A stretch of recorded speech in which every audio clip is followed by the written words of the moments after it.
On courage. 1. Courage is the name we give to the strange and trembling act of moving forward when every sensible instinct says to retreat. It is not brightness without shadow, nor the calmness of someone untouched by fear.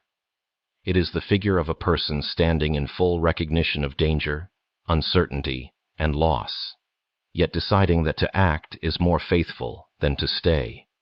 Fear is not banished. Fear is carried. The trembling remains. But courage is that trembling transformed into step, into word, into endurance. If fear is the atmosphere of the human heart, then courage is the wind that rises through it, bearing a human being into a life that would otherwise collapse into silence. 2.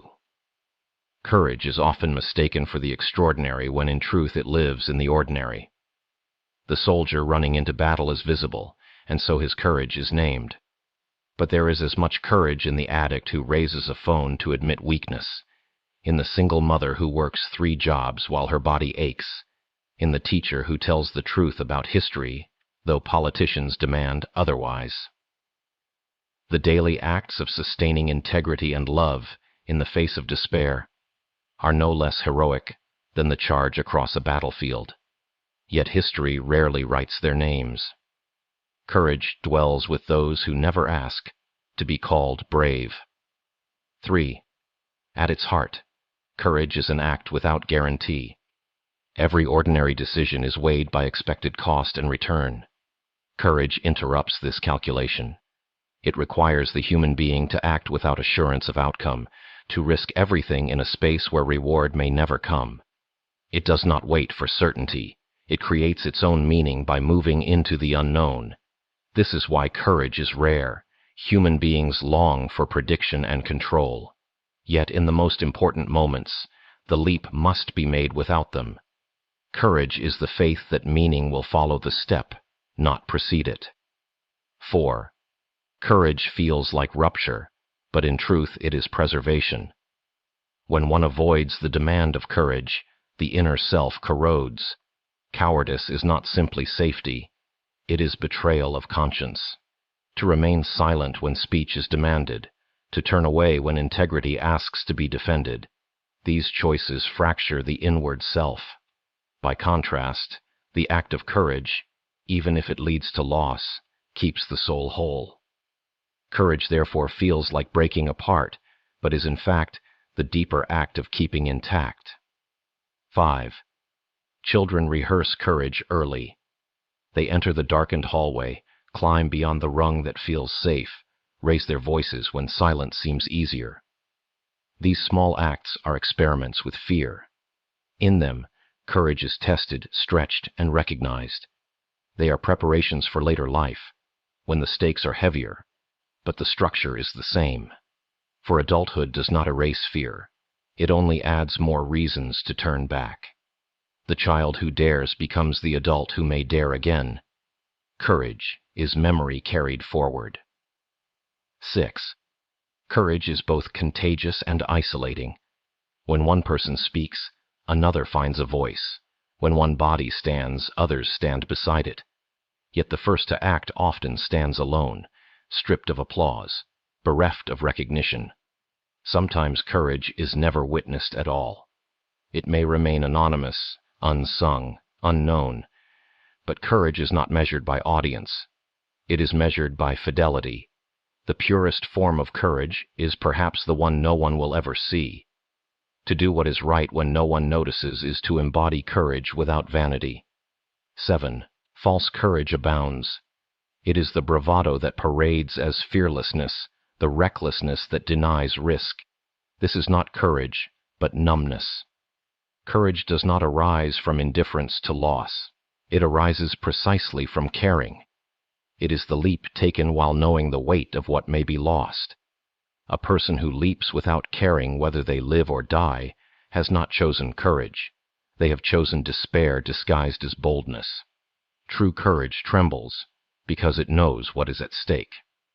8. There is a courage of endurance that rarely makes headlines. It is the courage stretched across time, the courage of persistence. It is seen in the patient who undergoes endless treatment, while never giving up the will to greet another morning. It is seen in the widow who carries grief, yet still sets the table and pays the bills. It is seen in those who go to work day after day to support families in thankless conditions. This endurance lacks drama, but it is courage at its most faithful, for it does not require a single decisive leap, but thousands of small ones across the span of years. 9. Love requires courage. Every love story carries the risk of death, betrayal, or departure. To love is to expose the heart, to know that its object may vanish, and still to give it freely. To shield the heart for fear of loss is to live half a life. Love is therefore always courageous, even when it appears tender. In every embrace there is risk, yet without such risk, there is no intimacy. Love is courage, taking the form of devotion. 10. Failure does not disqualify courage. The protest suppressed, the truth silenced, the defender slain. None of these are failures of courage. They are its testimony. Courage does not promise victory. It promises only fidelity to truth.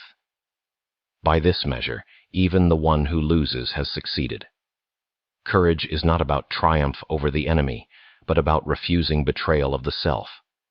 One can be defeated in the world, yet still bear the honor of courage. 11. There is courage of the mind and spirit as well.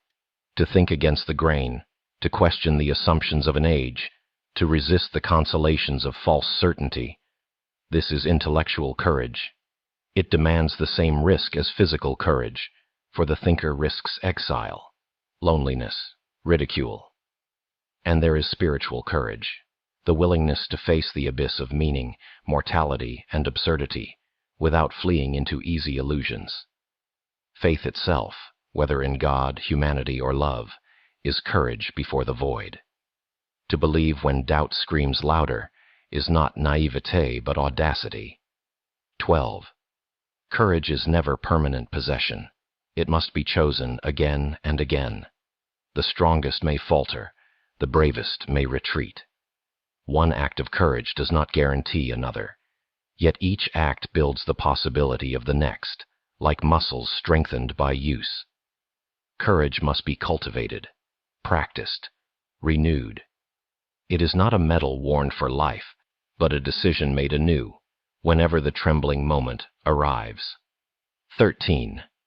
Courage has an ethical demand. It is not only for oneself, but for others. The firefighter rushes into burning buildings not for his sake, but for lives within. The whistleblower risks prison so others may know the truth. The citizen resists tyranny not because resistance is safe, but because silence would condemn the future. Courage is always larger than the self. It gives itself away. It risks for the sake of another. 14. Courage is beautiful. There is a radiance in the act that faces fear and acts anyway. It is not glamorous. It does not need triumph, but it reveals the dignity of the human being in the face of fragility. Courage shows us what human beings are at their most real: trembling yet resolute, wounded yet determined, mortal yet luminous. And in its beauty, courage becomes a gift. For when one person acts courageously, others believe they too may act when their trembling hour arrives. Courage is never solitary. It belongs to the human condition itself, passed from life to life like a secret flame.